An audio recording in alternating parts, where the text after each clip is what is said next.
Pronom démonstratif invariable ou neutre. C'est-à-dire que, contrairement à hier, al contrario de hier, no cambia de forma según el género, ok, si es masculino ou féminin, ou si es singular au plural. Alors, il y a, par exemple, ce et ces apostrophes qui sont les sujets du verbe être.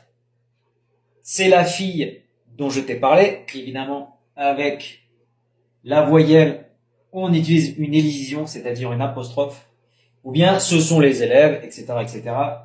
Quand il n'y a pas de voyelle, on utilise ce. Mais on peut utiliser aussi ces deux pronoms démonstratifs devant un pronom relatif. Je fais ce que je veux, okay, hago lo que quiero, ou bien il a eu un accident, ce qui l'a beaucoup perturbé. Donc il y a des pronoms relatifs ici, et on utilise le pronom démonstratif ce avant. Il y a aussi les pronoms démonstratifs ceci, cela ou ça. Ça, c'est eso. Mais on va voir, c'est plus à l'oral. Alors, ceci introduit une idée qui le suit. C'est-à-dire, on met d'abord ceci et après l'idée. Je vais te dire ceci, c'est totalement faux. À l'inverse, cela reprend une idée qui le précède. C'est-à-dire qu'on donne d'abord l'idée et cela reprend l'idée. Il est en retard? Cela ne changera jamais.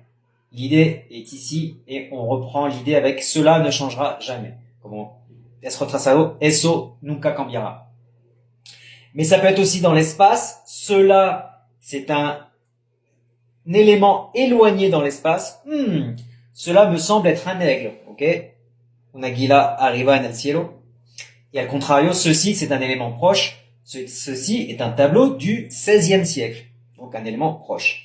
Et ça, eso, ça remplace cela à l'oral. On n'utilise pas ça à l'écrit. Voilà pour les pronoms démonstratifs invariables. Merci.